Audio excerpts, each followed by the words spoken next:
sebuah sore yang teduh di kota Madinah, Rasulullah duduk bersama para sahabatnya di bawah naungan pohon kurma. Angin sepoi-sepoi berhembus pelan, membawa kesejukan di antara mereka yang duduk melingkar dengan penuh perhatian.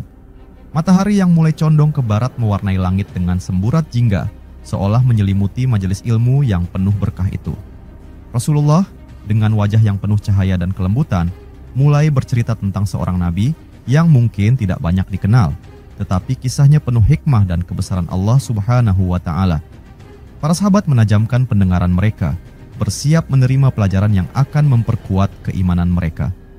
Wahai para sahabatku, apakah kalian tahu tentang seorang lelaki yang ditidurkan oleh Allah Subhanahu wa Ta'ala selama 100 tahun, lalu dibangkitkan kembali untuk menyaksikan kekuasaannya? Rasulullah memulai kisahnya. Para sahabat saling berpandangan, sebagian dari mereka menggelengkan kepala. Mereka belum pernah mendengar kisah ini sebelumnya. Dialah Uzair, seorang yang Allah Subhanahu wa Ta'ala berikan hikmah dan ilmu tentang kitabnya. Ia hidup di tengah-tengah Bani Israel pada masa kehancuran kota Yerusalem. Saat itu, Allah Subhanahu wa Ta'ala menghendaki untuk menunjukkan kepada manusia bagaimana dia mampu menghidupkan yang telah mati. Rasulullah melanjutkan ceritanya dengan suara yang tenang dan penuh wibawa. Pada suatu hari, Uzair berjalan melewati sebuah desa yang telah hancur. Rumah-rumahnya runtuh, dinding-dindingnya retak, dan kehidupan seolah telah lenyap dari tempat itu. Ia melihat tulang belulang berserakan di tanah yang tandus. Lalu, ia berkata dalam hatinya, bagaimana Allah Subhanahu wa Ta'ala akan menghidupkan kembali negeri ini setelah kehancurannya. Para sahabat menyimak dengan penuh perhatian. Mereka tahu, setiap kisah yang disampaikan Rasulullah bukanlah sekadar cerita biasa, tetapi syarat akan pelajaran tentang keimanan. Maka, Allah Subhanahu wa Ta'ala pun menidurkan Uzair selama 100 tahun. Waktu berlalu, musim berganti, dan generasi demi generasi berlalu tanpa ada yang mengetahui keberadaannya. Hingga akhirnya, Allah Subhanahu wa Ta'ala membangunkannya kembali. Uzair pun terbangun dalam keadaan tidak merasa bahwa ia telah tidur begitu lama. Salah seorang sahabat bertanya, wahai Rasulullah, bagaimana ia tahu bahwa ia telah tidur selama itu? Rasulullah tersenyum, lalu melanjutkan kisahnya. Ketika Uzair bangun, ia melihat sekelilingnya. Kota yang dulunya hancur kini telah ramai kembali, penuh dengan kehidupan. Allah Subhanahu wa Ta'ala berfirman kepadanya melalui wahyu, berapa lama engkau telah berada di sini? Uzair menjawab, aku tinggal di sini sehari atau setengah hari. Namun Allah Subhanahu wa Ta'ala kemudian berfirman, tidak, engkau telah tinggal selama 100 tahun. Lihatlah makanan dan minumanmu yang tidak berubah, tetapi lihatlah keledaimu yang telah menjadi tulang belulang. Para sahabat terkesiap. Mereka membayangkan betapa besarnya kekuasaan Allah Subhanahu wa Ta'ala. Seorang lelaki bisa tertidur selama 100 tahun tanpa menyadarinya, sementara makanan dan minumannya tetap utuh.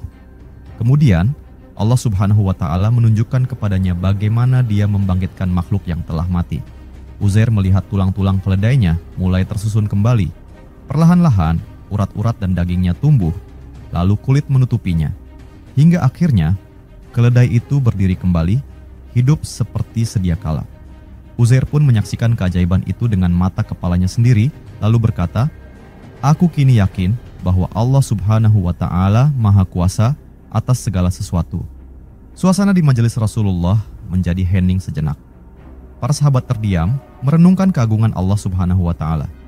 Kisah ini bukan sekadar cerita, tetapi sebuah bukti nyata bahwa Allah Subhanahu wa Ta'ala memiliki kekuasaan mutlak atas kehidupan dan kematian. Rasulullah melanjutkan, Uzair kemudian kembali ke kaumnya, namun tidak ada seorang pun yang mengenalnya, karena semua orang yang hidup di zamannya telah tiada, digantikan oleh generasi baru. Namun ada seorang wanita tua yang masih mengingatnya, seorang perempuan buta yang dulunya adalah seorang gadis kecil saat Uzair menghilang. Dengan izin Allah Subhanahu wa Ta'ala, wanita itu kembali bisa melihat setelah Uzair berdoa untuknya. Ketika dia melihat Uzair, dia pun bersaksi bahwa dia adalah orang yang sama yang hilang 100 tahun lalu. Rasulullah menutup kisahnya dengan sebuah pelajaran yang mendalam. Namun, ketahuilah wahai sahabat-sahabatku, sebagian Bani Israel kemudian melampaui batas. Karena Uzair menghafal kembali kitab Taurat yang telah hilang, mereka menganggapnya sebagai anak Allah Subhanahu wa Ta'ala. Ini adalah kesesatan yang besar. Tidak ada yang berhak disembah kecuali Allah Subhanahu wa Ta'ala, dan tidak ada yang memiliki sifat ketuhanan selain Dia.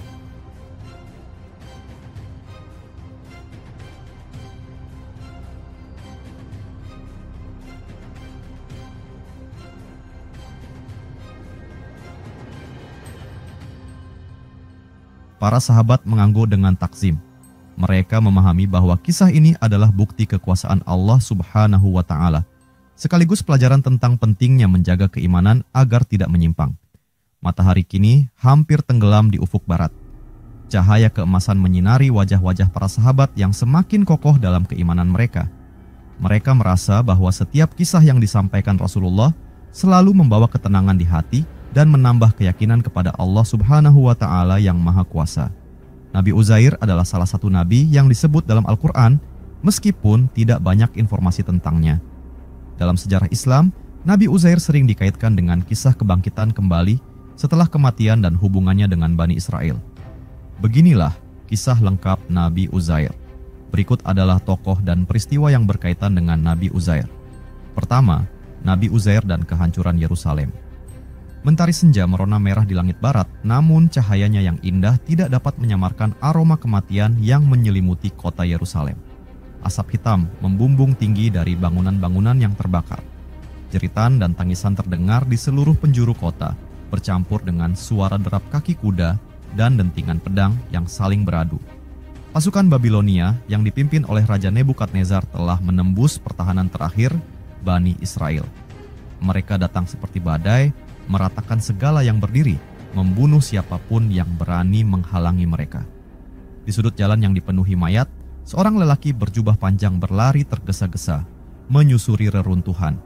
Nafasnya tersengal, jantungnya berdegup kencang. Ia adalah Uzair, seorang lelaki saleh dari Bani Israel, saksi mata dari kehancuran yang sedang terjadi. Tiba-tiba, dari arah berlawanan, seorang pemuda dengan wajah penuh luka mendekatinya. Uzair, Uzair, serunya dengan suara serak. Uzair mengenalinya. Mika, apa yang terjadi? Di mana yang lain? Mika terhuyung, matanya dipenuhi ketakutan. Mereka semua dibunuh.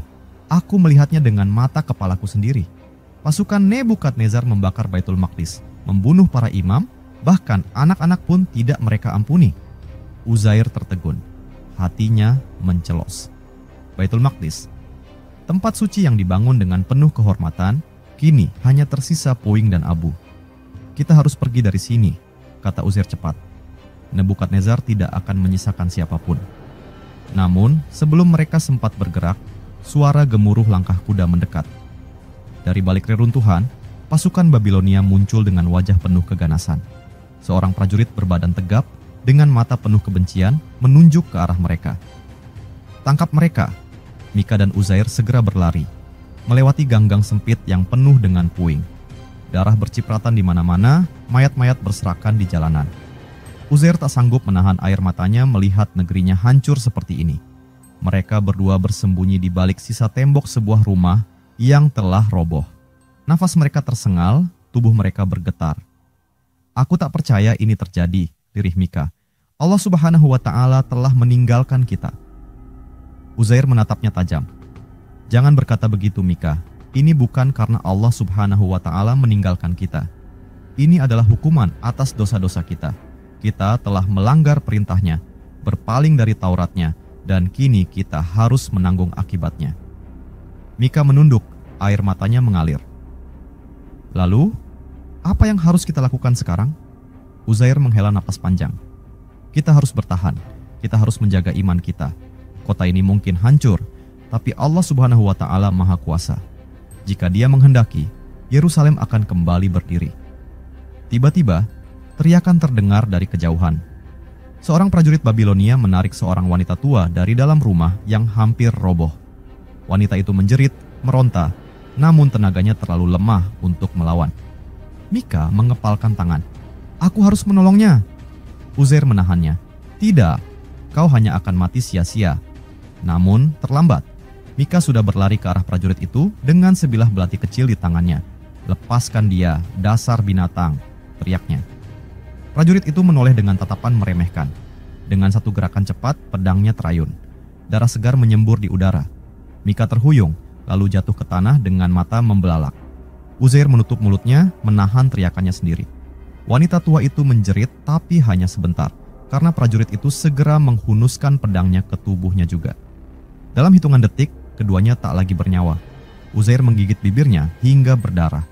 Ia ingin menjerit, ingin membalas, tetapi ia tahu itu mustahil. Dengan berat hati, ia mundur perlahan, menjauh dari tempat itu. Dari kejauhan, suara sang Raja Nebukadnezar terdengar nyaring, menggema di atas reruntuhan Yerusalem. Yerusalem kini telah menjadi milik Babilonia. Tak ada lagi Bani Israel yang tersisa. Semua yang menentangku akan mengalami nasib yang sama.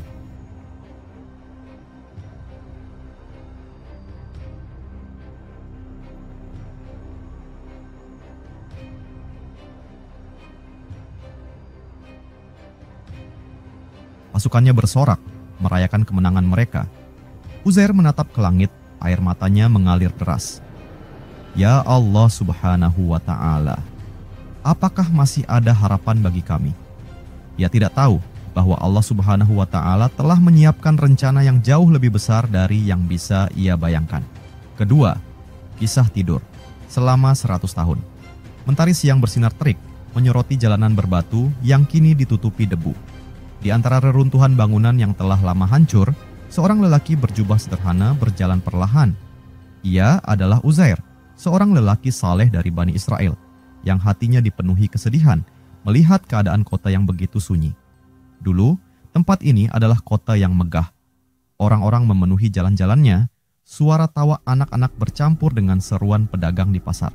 Tapi kini, yang tersisa hanyalah kehancuran.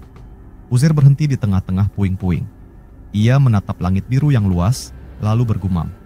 Bagaimana mungkin Allah Subhanahu wa Ta'ala akan menghidupkan kembali negeri ini setelah kehancurannya?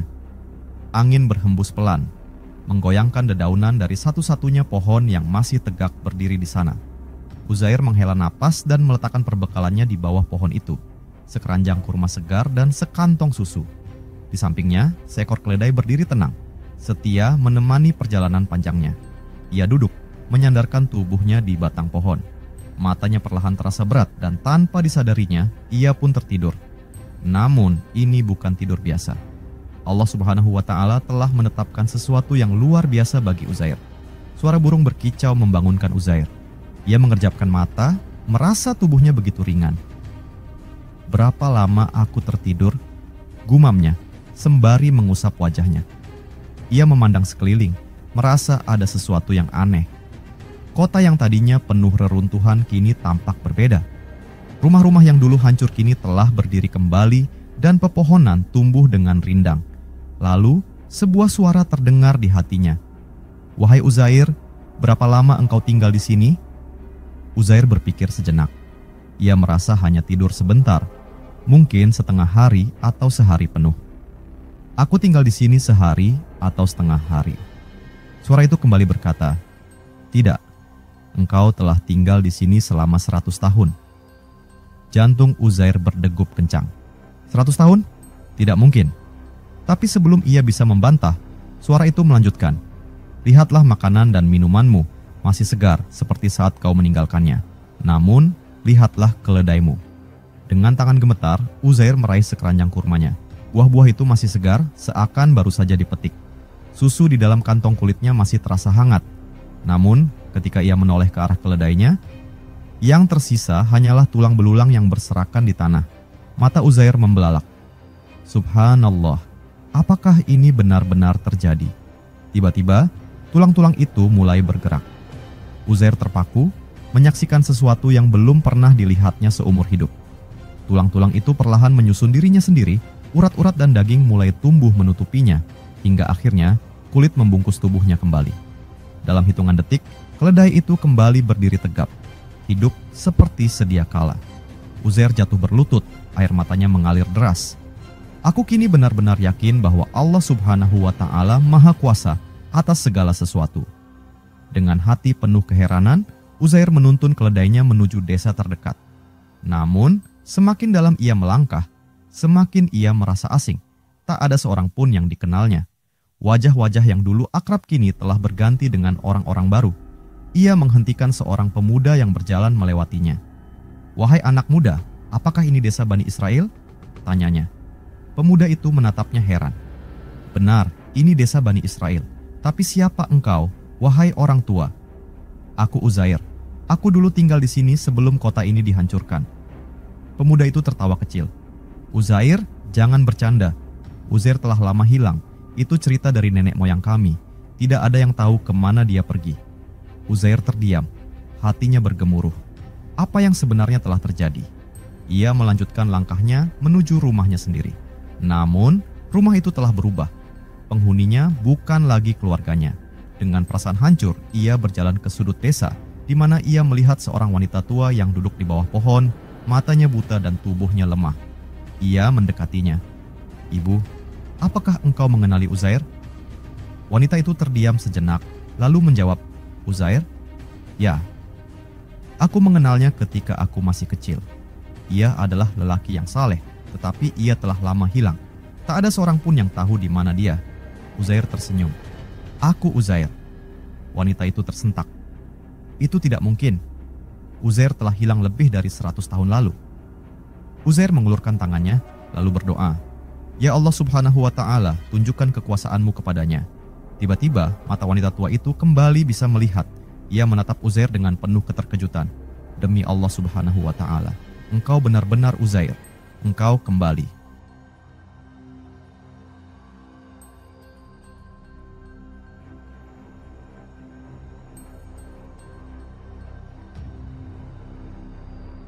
Berita tentang kembalinya Uzair segera menyebar ke seluruh desa. Orang-orang datang berbondong-bondong ingin melihatnya dengan mata kepala mereka sendiri. Namun, ada sesuatu yang lebih mengejutkan. Mereka menemukan bahwa Uzair masih mengingat Taurat dengan sempurna, kitab suci mereka yang telah hilang, seiring dengan kehancuran Yerusalem. Ia pun mengajarkan kembali ajaran-ajaran yang telah lama dilupakan. Namun, sebagian dari mereka melampaui batas. Mereka begitu terpesona oleh kemampuannya hingga mengatakan Uzair adalah anak Allah Subhanahu wa Ta'ala. Uzair terkejut dan segera membantah, "Tidak, aku hanyalah hamba Allah Subhanahu wa Ta'ala. Segala yang terjadi padaku adalah bukti kekuasaannya." Namun, sebagian dari mereka tetap bersikeras dengan keyakinan sesat itu, meskipun Uzair terus mengingatkan mereka akan tauhid. Uzair tidak hanya menyaksikan bagaimana Allah Subhanahu wa Ta'ala menghidupkan yang telah mati, tetapi ia sendiri menjadi bagian dari bukti kekuasaannya. Ia tertidur selama 100 tahun, menyaksikan bagaimana Allah Subhanahu wa Ta'ala membangkitkan makhluk dari tulang belulang, dan menyaksikan bagaimana sebuah kota yang hancur bisa kembali berdiri. Namun, ia juga menyaksikan bagaimana manusia bisa tersesat jika tidak memahami keimanan dengan benar. Dengan penuh ketundukan, Uzair bersujud dan berdoa, "Ya Allah Subhanahu wa Ta'ala, teguhkanlah hati kami dalam keimanan, agar kami tidak menyimpang dari jalan-Mu." Yerusalem telah kembali, dan Uzair menjadi saksi hidup atas kuasa Allah Subhanahu wa Ta'ala yang tak terbatas. Ketiga, Uzair dan Kitab Taurat. Mentari sore menyinari kota Yerusalem yang mulai pulih dari kehancuran. Bangunan-bangunan baru telah berdiri, dan kehidupan kembali menggeliat di antara jalanan yang dulu sunyi. Namun, ada satu hal yang masih hilang, Kitab Taurat. Kitab suci yang berisi wahyu Allah Subhanahu wa Ta'ala untuk Bani Israel itu telah musnah ketika Raja Nebukadnezar menghancurkan Baitul Maqdis. Tak ada seorang pun yang mengingatnya secara lengkap. Para ulama dan pendeta yang dulu menjaganya telah terbunuh atau terserak entah kemana. Umat Bani Israel kehilangan pedoman hidup mereka. Di tengah kebingungan itu, seorang lelaki tua dengan wajah teduh berjalan menyusuri jalanan desa.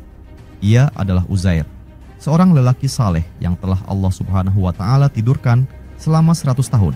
Dan kini kembali diutus untuk membimbing kaumnya. Saat tiba di alun-alun desa, ia melihat sekelompok orang berkumpul, berbicara dengan nada cemas. "Kita tak lagi memiliki Taurat. Bagaimana kita bisa menjalankan hukum Allah Subhanahu wa Ta'ala jika kitabnya telah musnah?" Seru seorang pria paruh-baya. Seorang pemuda menimpali, "Dulu, para leluhur, kita hafal isi kitab itu, tetapi kini tak ada seorang pun yang bisa mengingatnya." Uzair melangkah mendekat. "Apa yang kalian perdebatkan?" tanyanya dengan lembut.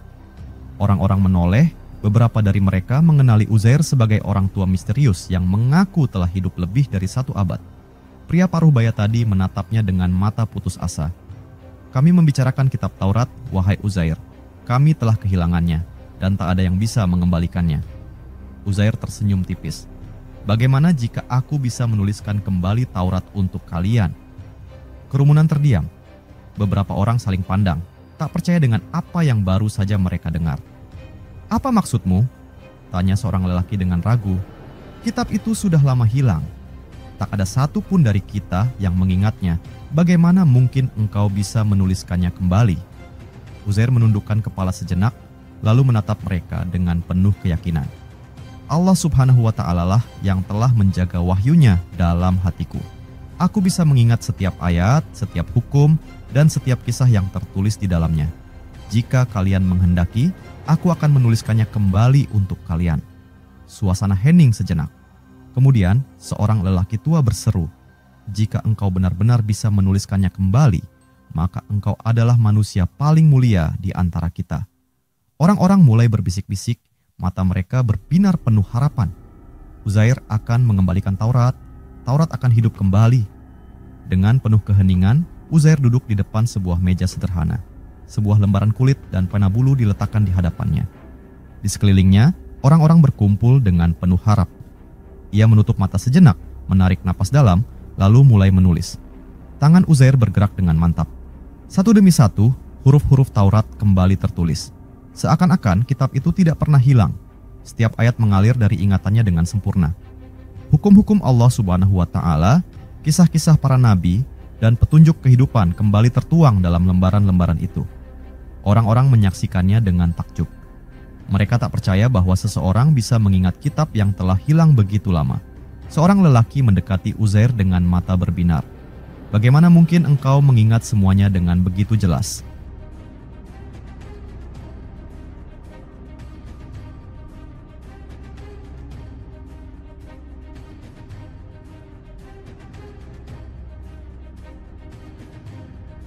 Uzair tersenyum. Allah Subhanahu wa Ta'ala lah yang telah mengajarkannya kembali kepadaku. Aku hanyalah seorang hamba yang diberi amanah untuk menuliskannya kembali. Hari berganti hari, dan akhirnya Taurat selesai dituliskan. Orang-orang datang berbondong-bondong untuk melihat kitab yang telah lama mereka rindukan. Mereka membacanya, menghafalnya, dan mengajarkan kembali kepada anak-anak mereka. Namun, keajaiban ini membawa dampak yang tak terduga. Seiring waktu, semakin banyak orang yang meyakini bahwa Uzair bukan sekadar manusia biasa. Tak ada seorang pun yang bisa mengingat Taurat dengan sempurna setelah 100 tahun berlalu, kecuali jika dia memiliki sesuatu yang lebih dari sekadar manusia biasa. Uzair telah menghidupkan kembali hukum Allah Subhanahu wa Ta'ala. Dia pasti memiliki kedudukan khusus di sisinya. Perlahan, bisikan-bisikan itu berubah menjadi keyakinan yang menyimpang. Sebagian dari mereka mulai mengatakan, Uzair adalah anak Allah Subhanahu wa Ta'ala. Uzair terkejut ketika mendengar perkataan itu. Ia segera mengumpulkan mereka dan berkata dengan tegas, "Apa yang kalian katakan itu salah. Aku hanyalah seorang hamba Allah Subhanahu wa Ta'ala. Aku bukan anaknya, bukan pula sesuatu yang lebih dari manusia biasa." Namun, sebagian dari mereka tetap bersikeras. "Jika bukan karena engkau, kami tak akan pernah mendapatkan Taurat kembali. Engkau telah melakukan sesuatu yang tidak mungkin dilakukan oleh manusia biasa." Uzair menggeleng dengan sedih. "Yang aku lakukan hanyalah atas izin Allah Subhanahu wa Ta'ala. Dialah yang menjaga wahyunya, bukan aku. Jangan tersesat dalam keyakinan yang salah." Namun, sebagaimana manusia yang mudah lupa dan terpengaruh hawa nafsu, sebagian kaum Bani Israel tetap menganggap Uzair lebih dari sekadar nabi.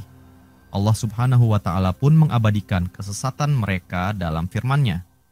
Orang-orang Yahudi berkata, Uzair adalah anak Allah Subhanahu wa Ta'ala. Padahal, mereka hanyalah mengikuti hawa nafsu mereka sendiri tanpa ilmu. Maha suci Allah Subhanahu wa Ta'ala dari segala yang mereka persekutukan. Quran Surat At-Taubah ayat 30.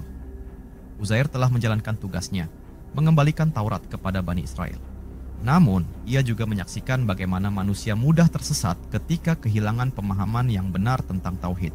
Dalam kesunyian, ia berdoa, "Ya Allah Subhanahu wa Ta'ala, tetapkanlah hati hamba-hambamu dalam keimanan. Jangan biarkan kami menyimpang dari jalanmu." Yerusalem telah kembali berdiri dan Taurat telah ditemukan kembali. Namun, bagi Uzair, ujian yang lebih besar bukanlah kehancuran fisik sebuah kota, melainkan kehancuran keyakinan yang murni.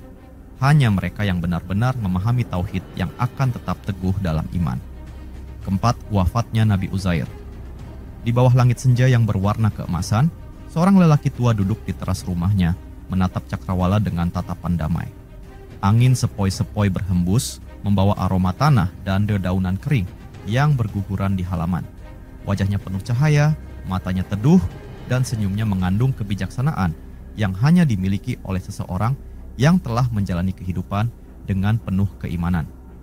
Ia adalah Uzair, lelaki yang Allah Subhanahu wa Ta'ala tidurkan selama 100 tahun, saksi hidup kehancuran dan kebangkitan kembali Yerusalem, serta orang yang diberi anugerah untuk menuliskan kembali kitab Taurat bagi Bani Israel. Hari itu, tubuhnya terasa lebih lemah dari biasanya, namun hatinya tenang. Ia tahu, waktu yang telah Allah Subhanahu wa Ta'ala tetapkan baginya di dunia ini semakin mendekati akhirnya. Seorang pemuda bernama Yusuf, muridnya yang setia, duduk di sampingnya. "Wahai guru, mengapa hari ini engkau tampak lebih diam?" Uzair tersenyum tipis. "Karena aku sedang mengingat kembali perjalanan panjang yang telah Allah Subhanahu wa Ta'ala takdirkan untukku. Begitu banyak yang telah terjadi, begitu banyak pelajaran yang aku dapatkan." Yusuf menatapnya dengan penuh hormat. "Kau adalah seorang yang luar biasa, wahai Uzair. Tanpa engkau, kami tidak akan pernah mendapatkan kembali Taurat yang telah hilang." Uzair menatap muridnya dalam-dalam. "Jangan pernah berpikir bahwa akulah yang mengembalikannya, wahai Yusuf. Itu semua adalah kehendak Allah Subhanahu wa Ta'ala. Aku hanyalah alat yang digunakannya untuk menyampaikan wahyunya kembali kepada kalian." Yusuf mengangguk, tetapi masih ada sesuatu yang mengganjal di hatinya. "Wahai guru, mengapa sebagian dari kaum kita tetap berkata bahwa engkau adalah anak Allah Subhanahu wa Ta'ala? Aku tahu engkau selalu membantahnya, tetapi mereka tetap saja berkeras." Mendengar itu, mata Uzair sedikit meredup. Ia menarik napas dalam, lalu berkata dengan lirih, "Itulah ujian yang lebih besar daripada kehancuran Yerusalem itu sendiri, wahai Yusuf. Manusia begitu mudah tersesat ketika mereka terlalu mengagungkan seseorang hingga lupa bahwa hanya Allah Subhanahu wa Ta'ala yang berhak diagungkan."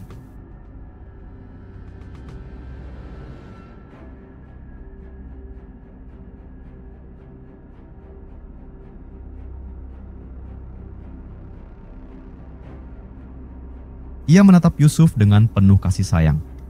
"Ingatlah wahai Yusuf bahwa aku hanyalah seorang manusia. Aku makan, aku tidur, dan aku sakit seperti kalian. Dan hari ini, aku merasa bahwa ajalku telah dekat." Mata Yusuf membesar. "Jangan berkata begitu, guru. Kau masih kuat. Kau masih bisa mengajari kami lebih banyak lagi." Uzair tersenyum lembut. "Setiap yang bernyawa pasti akan mati, wahai Yusuf. Begitulah ketetapan Allah Subhanahu wa Ta'ala. Aku telah menjalankan tugasku, kini waktuku untuk pergi." Hari semakin gelap. Bintang-bintang mulai bermunculan di langit yang jernih. Di dalam rumah yang sederhana itu, Uzair berbaring di atas tikar anyaman, dikelilingi oleh murid-murid dan orang-orang yang mencintainya. Seorang lelaki tua dari kaum Bani Israel menggenggam tangannya. "Uzair, kau adalah rahmat bagi kami. Kami tak akan pernah melupakan jasamu." Uzair menatapnya dengan lembut. "Jangan memujiku terlalu tinggi, wahai saudaraku. Ingatlah bahwa segala yang aku lakukan adalah atas izin Allah Subhanahu wa Ta'ala. Dialah satu-satunya yang layak dipuji." Suasana hening. Nafas Uzair mulai melemah. Ia memejamkan mata sejenak, lalu membuka kembali dengan tatapan penuh ketenangan. "Ya Allah Subhanahu wa Ta'ala, Engkau telah memberiku kehidupan yang penuh berkah. Engkau telah menunjukkan kepadaku kekuasaan-Mu dengan cara yang tak pernah aku bayangkan. Kini, aku berserah kepadamu. Ampunilah aku dan terimalah aku dalam rahmat-Mu." Ucapan itu menjadi kalimat terakhirnya. Perlahan, tubuhnya melemah, dan ruhnya pun terangkat ke hadirat Allah Subhanahu wa Ta'ala. Suasana menjadi sunyi. Murid-muridnya menangis dalam diam, sementara Yusuf menggenggam tangan gurunya yang kini telah dingin. Seorang lelaki tua berkata lirih, "Uzair telah pergi, tetapi ilmunya akan tetap hidup bersama kita." Yusuf mengusap air matanya, lalu berkata dengan suara yang bergetar, "Kita akan terus mengajarkan apa yang telah beliau ajarkan."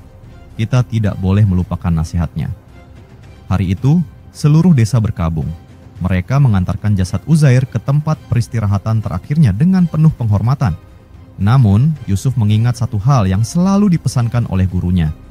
Janganlah kalian berlebihan dalam mencintaiku. Aku hanyalah manusia biasa.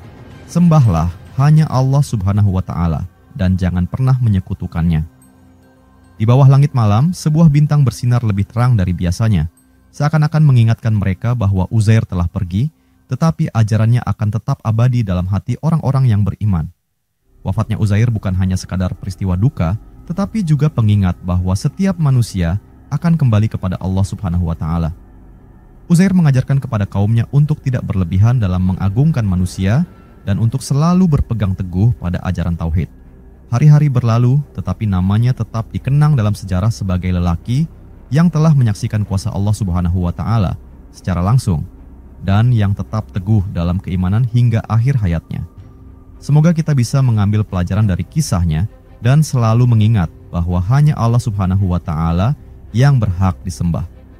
Matahari perlahan terbenam di ufuk barat, menyelimuti desa dengan cahaya keemasan yang temaram. Angin sore berhembus lembut, menggoyangkan dedaunan dan membawa keheningan yang mendalam.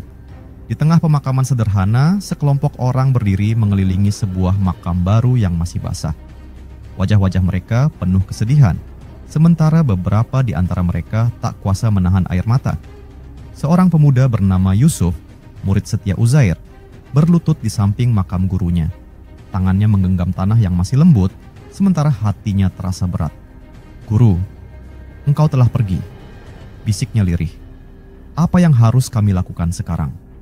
Seorang lelaki tua yang juga murid Uzair, Salman, meletakkan tangannya di bahu Yusuf. "Jangan biarkan kesedihan menguasaimu, Yusuf. Uzair telah meninggalkan warisan yang jauh lebih berharga daripada kehadiran fisiknya. Kita harus meneruskan ajarannya." Yusuf menatap Salman dengan mata berkaca-kaca. "Tapi, bagaimana jika kami gagal? Uzair adalah orang yang diutus oleh Allah Subhanahu wa Ta'ala untuk menuliskan kembali Taurat. Kami tidak sebijak dan sekuat dia." Salman tersenyum samar. Uzair juga pernah mengatakan bahwa ia hanyalah seorang hamba Allah Subhanahu wa Ta'ala. Jika kita tetap berpegang teguh pada ajarannya, maka Allah Subhanahu wa Ta'ala akan menolong kita. Para murid dan penduduk desa yang berkumpul mulai mengucapkan doa. Mereka berjanji untuk menjaga ajaran Uzair dan tidak akan melupakan nasihat terakhirnya, untuk tidak berlebihan dalam mengagungkan manusia dan selalu berpegang teguh pada tauhid. Namun, tidak semua orang memegang teguh wasiatnya. Hari berganti minggu, minggu berganti bulan. Waktu terus berjalan, dan meskipun sebagian besar murid Uzair menjaga ajarannya, ada pula sekelompok orang yang mulai menganggapnya lebih dari sekadar manusia biasa.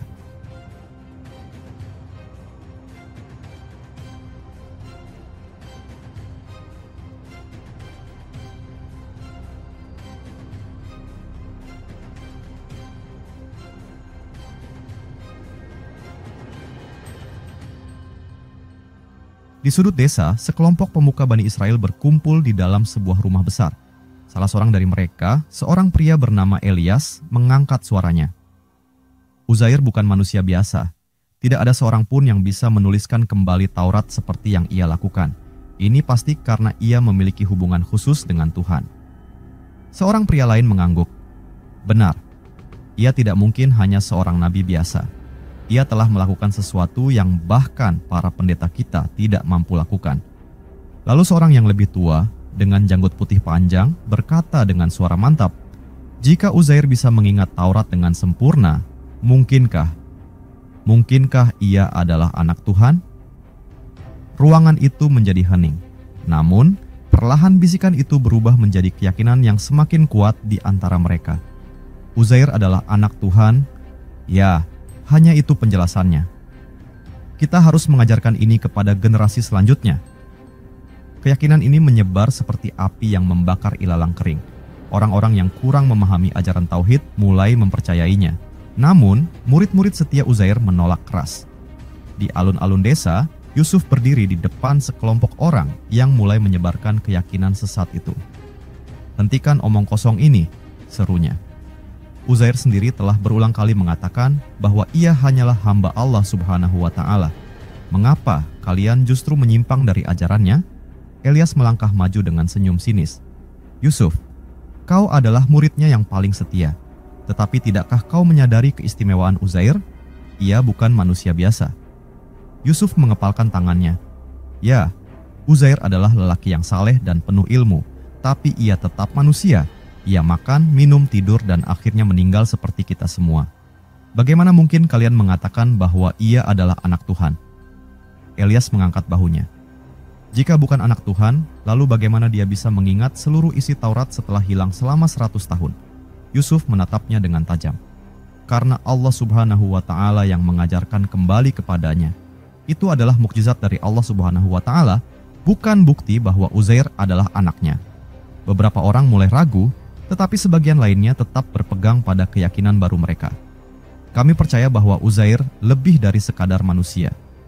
Kami akan terus menyebarkan kebenaran ini." Mata Yusuf memancarkan kekecewaan. "Jika kalian memilih jalan ini, maka ketahuilah bahwa kalian telah menyimpang dari ajaran Allah Subhanahu wa Ta'ala." Namun, mereka tidak mendengarkan. Tahun-tahun berlalu, keyakinan sesat itu semakin kuat di antara sebagian kaum Bani Israel. Mereka menulis ulang sejarah, melebih-lebihkan kisah Uzair, dan akhirnya benar-benar menganggapnya sebagai anak Tuhan. Allah Subhanahu wa Ta'ala pun menegur mereka dalam firman-Nya. Orang-orang Yahudi berkata, Uzair adalah anak Allah Subhanahu wa Ta'ala, padahal mereka hanyalah mengikuti hawa nafsu mereka sendiri tanpa ilmu. Maha suci Allah Subhanahu wa Ta'ala dari segala yang mereka persekutukan. Quran Surat At-Taubah ayat 30. Meskipun begitu, murid-murid setia Uzair tetap mempertahankan ajaran yang benar. Mereka mengajarkan kepada anak-anak mereka bahwa Uzair adalah hamba Allah Subhanahu wa Ta'ala, bukan anaknya. Namun, perpecahan sudah terjadi. Dan itulah salah satu ujian terbesar setelah wafatnya Uzair. Wafatnya Uzair meninggalkan dua warisan, ajaran tauhid yang benar dan ujian bagi Bani Israel. Sebagian mereka tetap teguh dalam keimanan, sementara sebagian lainnya tersesat dalam penghormatan yang berlebihan hingga menyekutukan Allah Subhanahu wa Ta'ala. Kisah ini menjadi pelajaran bagi umat manusia. Betapa mudahnya manusia tergelincir ke dalam kesesatan ketika mereka tidak memahami batas antara menghormati dan mengagungkan secara berlebihan. Allah Subhanahu wa Ta'ala telah mengabadikan kesalahan mereka dalam Al-Quran agar menjadi pengingat bagi kita semua. Semoga kita senantiasa teguh dalam tauhid dan tidak mengulangi kesalahan mereka. Meskipun kisah Nabi Uzair tidak sepopuler nabi lainnya seperti Musa atau Ibrahim, peristiwa-peristiwa yang berkaitan dengannya mengandung pelajaran penting tentang keimanan, kekuasaan Allah Subhanahu wa Ta'ala dalam menghidupkan kembali yang telah mati, serta menjaga kemurnian wahyu.